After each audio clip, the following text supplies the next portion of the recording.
देखिए अगला क्वेश्चन है, ये हर बार देखो कोई सा भी बोर्ड हो ऐसे क्वेश्चन पूछे जाते हैं ना।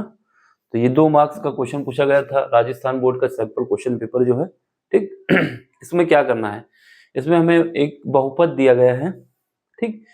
इसके शून्यक शून्यक बोले तो इसके मूल निकालने हैं। क्या निकालने हैं? जो मूल होते हैं ज्ञात करना है और उनको शून्यकों तथा गुणांकों के बीच के संबंध को, जो संबंध है उनको जांच करना है। कुल मिला के हमारे पास क्या है, एक तो हमें इसको सॉल्व करना है, यहाँ से हमारे पास इसके 2 रूट्स निकलेंगे। फिर उसके बाद इसमें जो हमारे पास जो जनरल फॉर्म होती है, मानक फॉर्म होती है इक्वेशन की, ax square plus bx plus c बराबर 0, उससे कंपेयर करके यहाँ से alpha plus beta, alpha into beta निकालना है और फिर देखना है ये रूट्स जो हमारे आए हैं ये क्या उसको सेटिस्फाई करते हैं। देखो कैसे करना है। सबसे पहले हम क्या करते हैं, जो इक्वेशन दी गई उसको लिख लेते हैं। क्या गिवन है, एक्स स्क्वायर माइनस 3 बराबर 0, ठीक है। इसको इक्वल बराबर 0 कर देंगे। अब इसके मान लेते हैं कि माना, तो इसको इधर लिख दो इक्वेशन नंबर 1। सबसे पहले इसको सॉल्व कर लेते हैं, ठीक। सॉल्व करेंगे तो क्या आएगा हमारे पास, x इज इक्वल टू आ जाएगा प्लस माइनस अंडर रूट 3 आ जाएगा, ठीक। इसके 2 रूट्स आ गए, एक हमारे पास आ गया प्लस का रूट 3, दूसरा आ गया माइनस का रूट 3, ठीक है। अब मान लेते हैं, माना इसके माना शून्यक अल्फा एंड बीटा है, ठीक है, बीटा है, ठीक है। इसलिए अल्फा इज इक्वल टू हमारे पास क्या आ जाएगा, रूट का 3 and beta is equal to क्या आ जाएगा, माइनस का रूट 3। ये वैल्यू लिख दी। अब क्या करेंगे, मानक फॉर्म ऑफ समीकरण, मानक समीकरण इक्वेशन, समीकरण, ठीक है। मानक समीकरण क्या है, ax square plus bx plus c बराबर 0। अब इससे तुलना करो, तुलना, ये क्वेश्चन नंबर हमारी सेकंड हो जाएगी।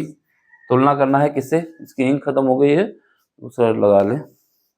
तुलना करना है किससे, तुलना करना है, तुलना करना है हमको 1 और 2 की, तुलना समीकरण 1 और 2 की, ठीक है। तो करोगे तो यहाँ से a इज इक्वल टू कितना आ जाएगा, a इज इक्वल टू हमारे पास आ जाएगा 1 आ जाएगा। b इज इक्वल टू कितना आ जाएगा, b इज इक्वल टू हमारे पास आ जाएगा, b का कोएफिशिएंट कुछ है ही नहीं यहाँ पर, तो 0 आ जाएगा। और c इज इक्वल टू कितना आ जाएगा, c इज इक्वल टू आ जाएगा माइनस का 3 आ जाएगा, ठीक है। ये आ गया। अब हमारे पास क्या है, हमने बोला इनका सम निकालना है। तो सबसे पहले alpha plus beta is equal to कितना आना चाहिए, इस इक्वेशन के हिसाब से माइनस बी बाई ए आना चाहिए, ठीक है, बी बाई ए आना चाहिए। अब यहाँ पे देखो, यहाँ पर अल्फा की वैल्यू पुट करो, कितना है, रूट 3 है, बीटा की वैल्यू कितनी, माइनस का रूट 3 है, और बी की वैल्यू कितनी है, 0 है, ए की वैल्यू कितनी है, 1 है। तो यहाँ पे क्या हुआ है, 0 बराबर 0, तो ये हमारी सत्यता की जांच हो गई है ना, तो ये सत्य है,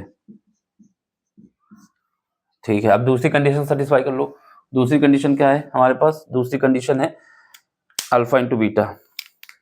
यहाँ पर तो हो नहीं पाएगा, यहाँ पर देख लो, अल्फा इंटू बीटा, ये इंटू का निशान है, ठीक है। Alpha into beta, alpha into beta कितना है, ये हमारा क्या होता है, सी बाई ए होता है, ठीक है, सी बाई ए होता है। यहाँ पर देखो अल्फा की कितनी वैल्यू होती है, अल्फा की वैल्यू हमारे पास रूट 3 है, बीटा की वैल्यू कितनी है, माइनस का रूट 3 है, सी की वैल्यू कितनी है, सी की वैल्यू हमने अभी निकाली माइनस का 3, माइनस का 3 कितना है, माइनस का 3 है। ए कितना है, ए हमारे पास 1 निकला है, तो यहाँ पे क्या है, इनका दोनों को मल्टीप्लाई करो, कितना आ जाएगा, माइनस का 3 आ जाएगा। ये बराबर कितना है, माइनस का 3, तो ये भी हमारा सत्य है। जब सत्य है तो ये वेरीफाई हो गया। बस इतना ही करना है और देख लो, और कुछ नहीं। इसमें 2 मार्क्स का क्वेश्चन है। सबसे पहले हमें क्या करना है, इनका फैक्टराइजेशन का नौबत ही नहीं है, सिंपल से सॉल्व हो गया। फिर उसके बाद यहाँ पर हमने इसके शून्यक मान लिया अल्फा बीटा, फिर जनरल फॉर्म निकाली, उससे कंपेयर किया, ए बी और सी की वैल्यू निकाल ली।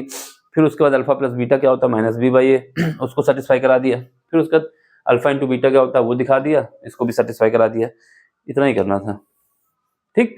अब देखो समझ में आ रहा है तो क्या करना है, लाइक करना है, शेयर करना है, सब्सक्राइब करना है।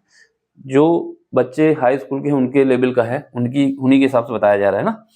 अब ये कोई ना हो कि बीए बीएससी कर रहा हो, बीए नहीं बीएससी कर रहा हो, ठीक, उनके लिए नहीं है, छोटे बच्चों के लिए है, हाई स्कूल तक के, उनको समझने के लिए है। समझ में आया तो क्या करना है, लाइक करना है, शेयर करना है, सब्सक्राइब करना है। यही हम आपसे रिक्वेस्ट करते हैं और यही आपका सपोर्ट है मेरे प्रति, ठीक। मिलते हैं अगले लेक्चर में। Thank you for watching.